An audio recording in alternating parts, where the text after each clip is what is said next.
The story is about perseverance. The story is about loyalty. The story is about heartbreak. The story is about struggle. The story is about lineage. This story is about darkness. The story is about light. So this cabin right here, this is Daniel Dean's. Holds significance because they're early settlements. History right here, and we will get into the history. But first, I gotta talk about me and why I feel that I need to do what I'm doing right now and trying to get a legacy family line that has a lot of prolificancy within the growth and the building of the early parts of the United States of America. What I'm trying to do is find some way to shake everything a little bit. And I don't like the way how I'm trying to shake it up, because the way how I'm trying to shake it up is by bringing out the talks of a notorious, nefarious, brutal gunslinger that did a lot of devastation, hurt a lot. And it really stings with me because that's all I knew about this family line or anything about this growing up was by my family that is tied to this individual, and I don't like it. Hello.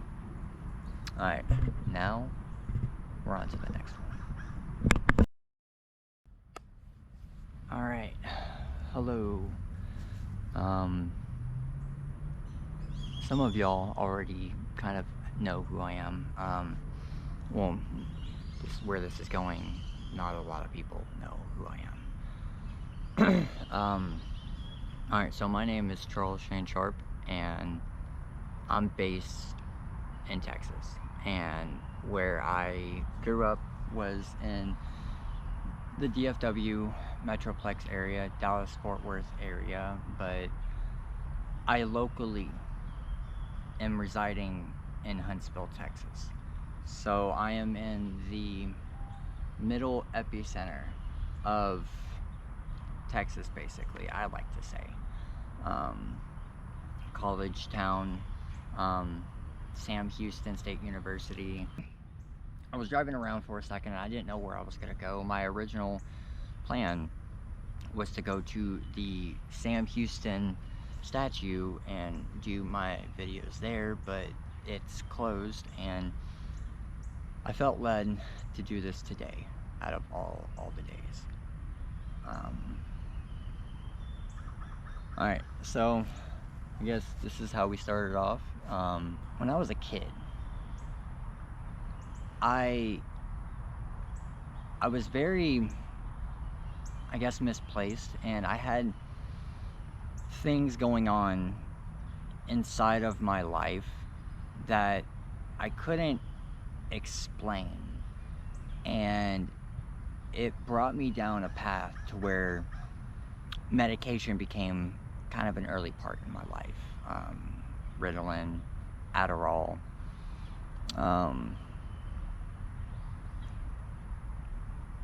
When I was about, I'd say, a year, 2 years.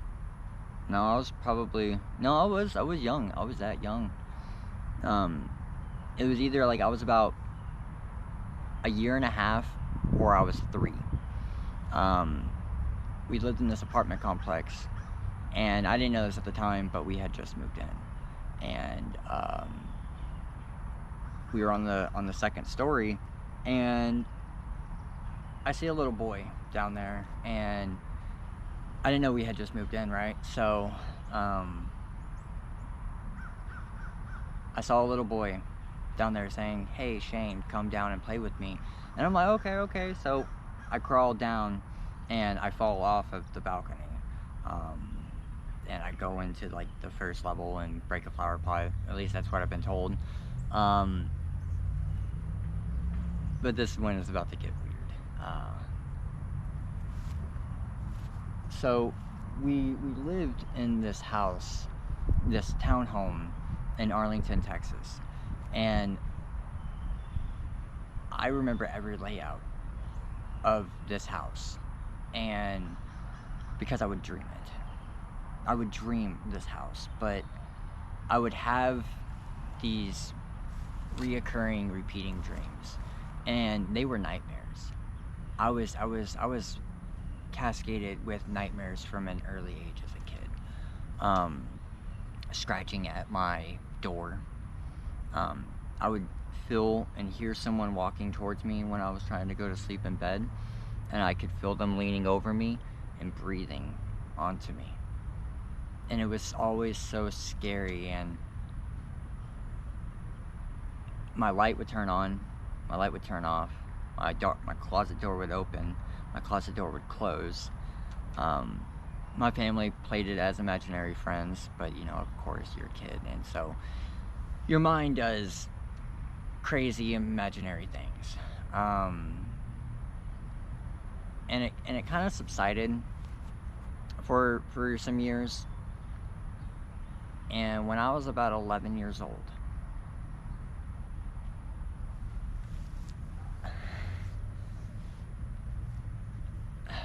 alright, so when I was about 11 years old, the first time that it ever happened again, I saw my grandfather. And my grandfather, he passed away in 2001. And when I had this occurrence happen, I was in middle or just beginning 8th grade. It was either like in the summer of 7th grade or going into 8th grade. I saw my grandfather 3 times within a 3-day period. But each time I saw him, he had a different phase to him, and different outfits and different looks, different emotions. The first time was angry. The second time was a little, I guess, eh. The third time, it was good. But after that, that's when things got really weird.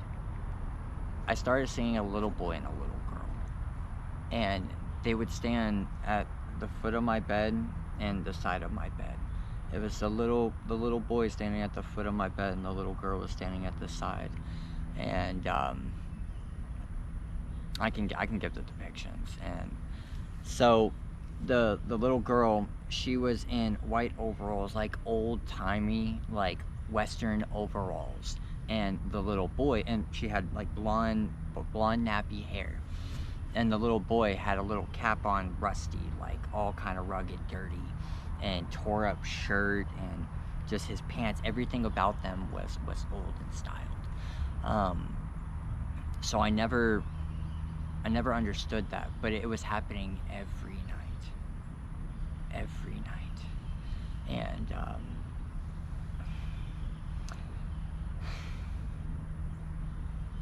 so at first it was just them standing there. But then they started calling my name, and they started saying Shane. And then it would just start getting louder and louder and louder and louder and louder and louder, to the point that they were screaming it in my face. That was terrifying, putting covers over your head, trying to look out of them, and they're still there screaming at you, gnawing at you. And it's just like, I never responded back to these individuals. But I let it go on for about 6 months, and it just gradually got worse throughout the time. So the occurrence that made everything change, I had a buddy of mine, and we were out in my shed, and I had this pool table, and we had this sheet, like, blanket going over it, and we were, being stupid kids, doing stupid kid stuff, and smoking cigarettes. And so I started hearing my name being called out. Shane, Shane, Shane. And it was getting loud, and it was starting to really freak me out. I'm like, dude, I gotta get out of here. And so I ran out, and I wasn't wanting to look at the shed. And whenever my friend closed it, I turned and I looked, and I could see a face. I could see a face staring at me through the window. And I run inside, and I'm running, and I run into my room, and I'm standing there, and I'm watching my friend. Right as he's making his way halfway into the living room, I hear this death screeching snarl of like, Shane! Like that. And I broke down in tears. And I was so scared because I had never heard it like that. And he tried to be comforting, and he tried to do like little witchy voodoo stuff, and with the pendulum, the weight and all that to go one way to another. But the first person that I ever told this to was my grandmother. And my grandmother told me that she knew exactly what I was going through, and I was talking about, because she had a similar issue, but this was trying to completely take her out of the picture. This was trying to kill my grandmother. And my grandmother is a tying factor to something much greater and much bigger than me and myself and my grandmother and my family. I've known that my family had ties to John Wesley Hardin, and I didn't know how I had relation to him. I just knew that I had some sort of kin and filter relation to him. Just never understood the magnitude of where I lied inside of this gigantic family tree known as Hardin. And we'll get more into that later. Right now, that's not what we're talking about. Right now, what we're talking about is me, and why I'm doing what I'm doing.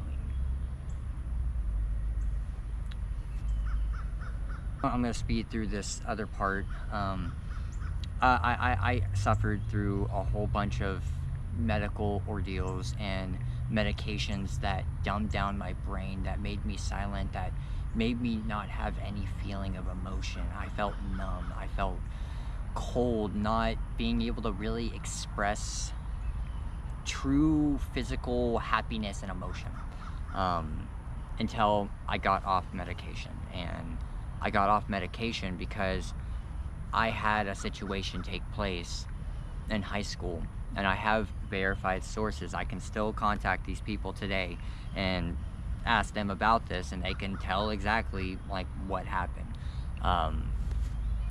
But if you don't believe in a higher power or a creator of some sort, I am a living proof that there is a creator out here. And this creator, this maker, the person that I call Yeshua, Lord, Jesus, God of God, Kings of Kings, God Almighty, the one of heaven and above, the ruler of everything. That's who I rock with, and that is who is telling me that I need to talk. And so I'm talking because what's going on right now, there is a huge change trying to take place in this world.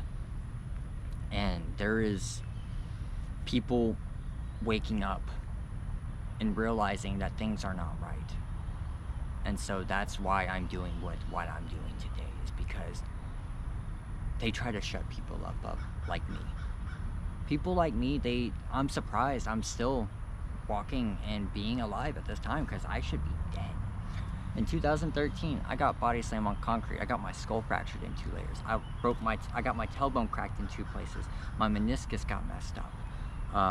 I was literally like sledgehammered down on the concrete like a rag doll.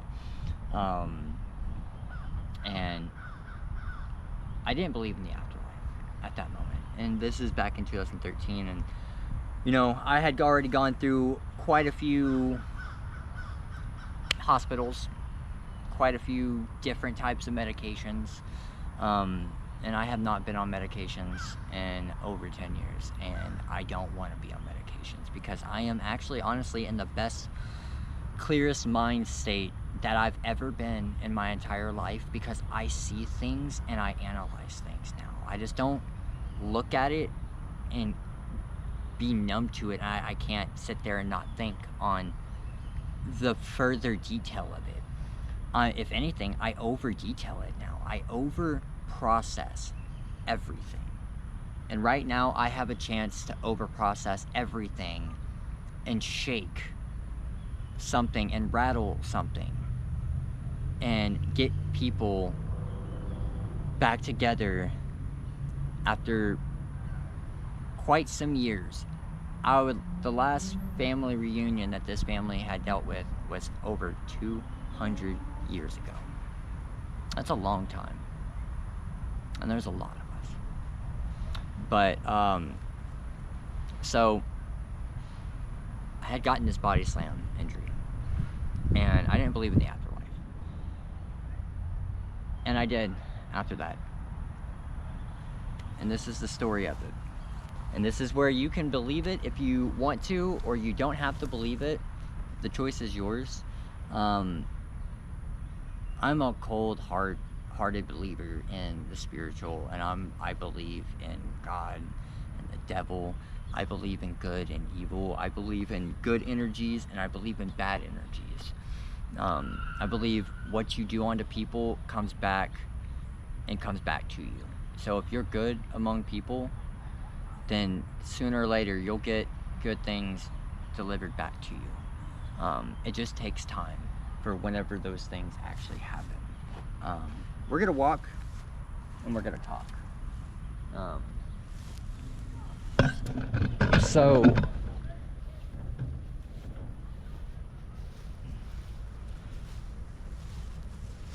what I saw when getting hit with this afterlife ordeal, there is somebody who I saw, and they said it was time for you to quit doing what you wanted to do and what I wanted you to do and what I want you to do.